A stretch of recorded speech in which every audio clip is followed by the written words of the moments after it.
Anak-anakku sekalian, kali ini kita akan membahas tentang minuman halal dan haram.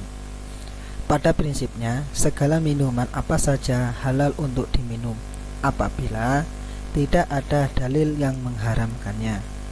Bila haram namun masih dikonsumsi, maka niscaya tidak akan barokah, berdosa, dan mengakibatkan penyakitnya. Allah Subhanahu wa Ta'ala telah memerintahkan manusia supaya mengkonsumsi minuman yang halal. Sebaliknya, manusia harus menjauhi minuman yang haram sebagaimana yang telah dijelaskan dalam Al-Quran dan hadis. Kita akan membahas satu persatu tentang minuman yang halal dan haram. Mengetahui arti minuman halal dan haram, kita bahas satu-satu ya nak ya. Minuman halal.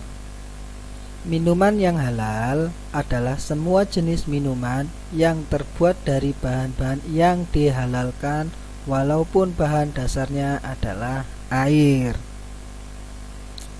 Kemudian jenis-jenis minuman halal. Minuman yang halal pada dasarnya dapat dibagi menjadi 4 bagian. Yang pertama, semua jenis air atau cairan yang tidak membahayakan bagi kehidupan manusia, baik membahayakan dari segi jasmani, akal, jiwa maupun akidah, seperti semua jenis madu, air susu binatang halal seperti air susu kambing, air susu sapi, air susu unta, atau air susu kuda. Yang kedua, air atau cairan yang tidak memabukkan walaupun sebelumnya pernah memabukkan. Contoh, di sini Bapak ambil arak menjadi cuka. Jadi tadinya arak ini haram, kemudian diolah menjadi cuka, ini tidak menjadi mabuk atau menjadi minuman yang halal. Selanjutnya, air atau cairan itu bukan berupa benda najis atau benda suci yang terkena najis, seperti air susu itu tidak najis, dicampur dengan alkohol itu menjadi najis atau membahayakan, itu menjadi haram. Air atau cairan yang suci didapat dari cara yang halal, cara mendapatkannya itu dengan cara yang halal dan tidak dilarang oleh agama. Kemudian membiasakan mengkonsumsi minuman yang halal. Islam menyuruh kita untuk memelihara diri untuk tetap sehat. Kita dilarang menyakiti atau menganiaya diri sendiri. Maka makan dan minuman termasuk ibadah. Sebagai ibadah, maka supaya minuman yang kita konsumsi itu halal, kita harus memperhatikan beberapa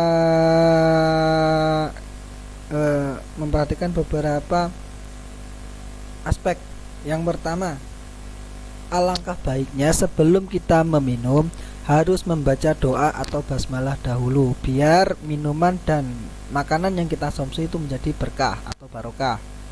Kemudian yang kedua, minuman yang kita minum harus bersih, sehat dan halal. Jadi kita harus membiasakan minuman yang bersih, sehat dan halal. Kemudian yang ketiga, cara mencari minuman dengan cara yang halal. Jadi tidak dilarang atau tidak menerjang larangan-larangan yang telah ditetapkan oleh agama Islam. Jadi cara mencarinya itu dengan cara yang halal. Selanjutnya, hikmah mengkonsumsi minuman yang halal. Nah, kita akan membahas hikmahnya mengkonsumsi minuman yang halal. Minuman yang halal, thayyibah atau halal dan baik, tentu sangat berguna bagi kita, baik untuk kebutuhan jasmani ataupun rohani. Apabila minuman yang didapatkan dari hasil yang halal, tentu sangat berguna untuk diri kita. Manfaat dari mengkonsumsi minuman yang halal sangat membawa berkah. Adapun berkah atau hikmah kita mengkonsumsi minuman yang halal, yang pertama, membawa ketenangan hidup dalam kehidupan sehari-hari. Yang kedua, dapat menjaga kesehatan jasmani dan rohani dan memiliki sifat kepribadian yang jujur serta sikap apa adanya. Yang ketiga, mendapatkan iman dan takwa serta perlindungan dari Allah Subhanahu wa Ta'ala. Dan yang terakhir, rezeki yang diperoleh membawa berkah dunia akhirat. Jadi ini hikmah kita terbiasa mengkonsumsi minuman yang halal. Selanjutnya kita akan membahas tentang minuman yang haram. Minuman yang haram. Tadi yang kita bahas adalah minuman halal. Sekarang kita lanjut ke minuman yang haram. Apa sih pengertian dari minuman haram? Minuman haram adalah minuman yang tidak boleh diminum oleh orang Islam. Jadi minuman ini tidak boleh sedikit pun diminum oleh orang Islam. Kita akan mengenali jenis-jenis minuman yang haram. Jadi minuman haram ini ada jenis-jenisnya atau ada ciri-cirinya. Yang pertama, semua minuman yang memabukkan atau apabila diminum menimbulkan mudarat, merusak badan, akal, jiwa, dan akidah.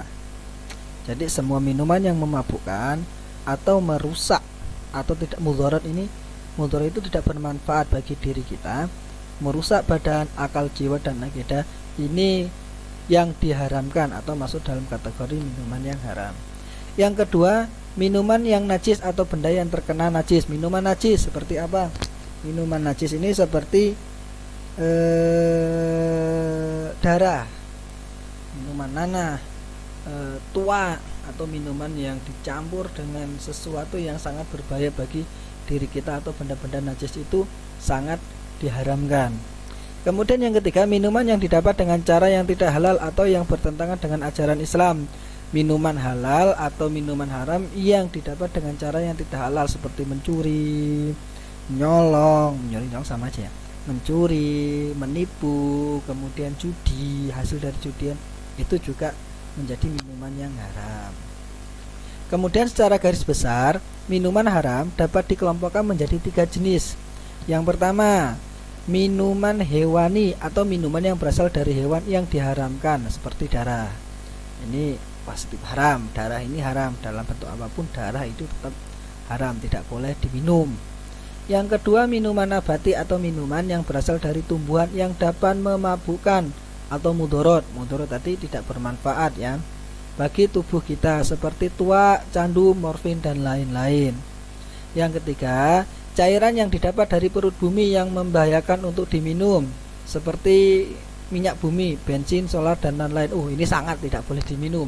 Masa iya kita mau minum bensin atau solar atau oli atau aspal, itu kita tidak tidak boleh diminum.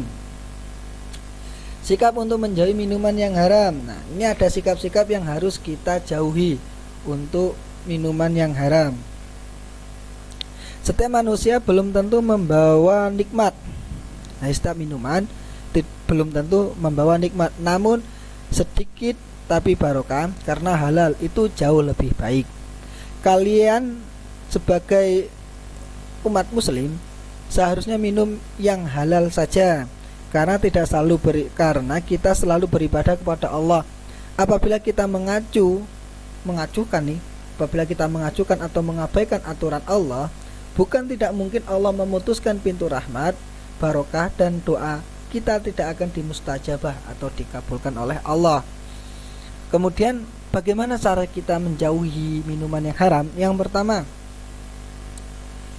berusaha menjauhi makanan dan minuman dari hasil maksiat atau haram. Berusaha kita. Sebaiknya makan dan minum yang secukupnya saja, tidak berlebihan. Menghindari dan menjauhi makanan dan minuman yang membahayakan tubuh. Kemudian yang terakhir, menghindari cara menghalalkan segala cara untuk mendapatkan makanan dan minuman dan rezeki. Ini cara-cara kita menjauhi sesuatu yang haram. Akibat mengkonsumsi minuman haram. Apa sih akibatnya kita mengkonsumsi minuman haram? Allah dan Rasulnya melarang kita meminum yang haram, sebab akan berakibat buruk bagi yang mengkonsumsinya. Adapun akibat dari mengkonsumsi minuman haram diantaranya kita akan mendapatkan murka dari Allah Subhanahu wa taala baik di dunia maupun di akhirat, karena kita telah melanggar larangan-larangan Allah Subhanahu wa taala. Kemudian yang kedua, hati kita akan tertutup, sebab tidak menerima hidayah dari Allah Subhanahu wa taala. Tertutup, hati kita akan tertutup karena kita tidak akan menerima hidayah dari Allah, karena kita telah melanggar larangan-larangan Allah. Ibadah yang kita kerjakan akan sia-sia. Jadi ibadah, walaupun toh kita ibadah setekun mungkin, kalaulah kita melanggar larangan Allah dengan cara meminum minuman yang haram, maka ibadah kita akan sia-sia. Ya, jadi kita tidak boleh. Kemudian selanjutnya, tidak ada keberkahan dalam diri kita. Karena apa? Yang kita konsumsi adalah barang-barang yang kotor, barang-barang yang najis, barang-barang yang tidak ada manfaatnya untuk diri kita. Jadi tidak akan ada berkah di dalam diri kita. Kita sudah menjadi kotor dan akan menimbulkan sifat-sifat syaitonia. Seperti apa? Suka marah, berbohong, dan khianat. Karena yang kita makan itu sudah barang yang kotor. Ya. Selanjutnya, susah menerima kebenaran. Sudah terbiasa kita berbohong, kita menghalalkan segala cara untuk mendapatkan makanan itu, maka ya kita susah menerima kebenaran, karena yang kita lakukan tiap hari adalah sebuah kejahatan atau kezaliman. Yang terakhir, badan tidak sehat dan mudah terkena segala macam penyakit. Ini juga udah jelas, karena yang kita makan tiap hari, yang kita minum tiap hari ada sesuatu yang dapat merusak diri kita. Selanjutnya, dari penjelasan Bapak tadi mengenai makanan dan minuman yang haram, mudah-mudahan anak-anak paham. Kita berlanjut ke latihan ulangan harian. Setelah anak-anak menyimak video atau materi yang Bapak jelaskan di video kali ini tentang minuman yang halal dan haram, maka Bapak akan memberikan soal nih buat anak-anak sekalian supaya lebih jelas. Soalnya ada 4. Yang pertama, jelaskan pengertian dari minuman yang halal dan minuman haram. Tadi di depan sudah kita bahas bersama tentang minuman yang halal dan minuman yang haram.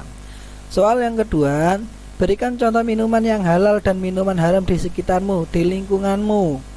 Ada nggak contoh minuman yang halal dan haram di sekitarmu? Atau yang paling tidak yang pernah kalian ketahui atau pernah kalian lihat minuman yang halal dan minuman yang haram yang ada. Ciri-cirinya tadi, minuman halal apa, minuman haram apa, sudah kita bahas di depan. Selanjutnya, sebutkan akibat dari mengkonsumsi minuman yang halal dan minuman yang haram. Ini akibatnya apa? Kalau kita sering mengkonsumsi minuman yang halal, akibatnya apa? Dan apabila kita sering mengkonsumsi minuman yang haram, akibatnya apa? Jadi anak-anak nanti bisa dicari di depan video yang sudah kita bahas tadi. Apa sih akibat kita terbiasa meminum minuman yang halal atau minuman yang haram? Jadi satu-satu nanti dijawab. Berikan contoh minuman yang halal dan bermanfaat bagi tubuh, serta minuman yang haram mudarat bagi tubuh. Jadi anak-anak berikan contoh minuman yang bermanfaat untuk tubuh kita tapi halal itu apa, dan minuman yang haram serta mudarat bagi tubuh atau membahayakan itu apa. Berikan contohnya. Ini kalau bisa jawab pertanyaan nomor 3, nomor 4 juga pasti bisa karena hampir sama soalnya. Oke anak-anak ya, demikian penjelasan tentang video mengenai pembelajaran minuman yang halal dan haram. Cukup sekian, mudah-mudahan anak-anak bisa memahaminya. Dari Bapak, tetap semangat, jaga kesehatan, pantang menyerah. Assalamualaikum warahmatullahi wabarakatuh.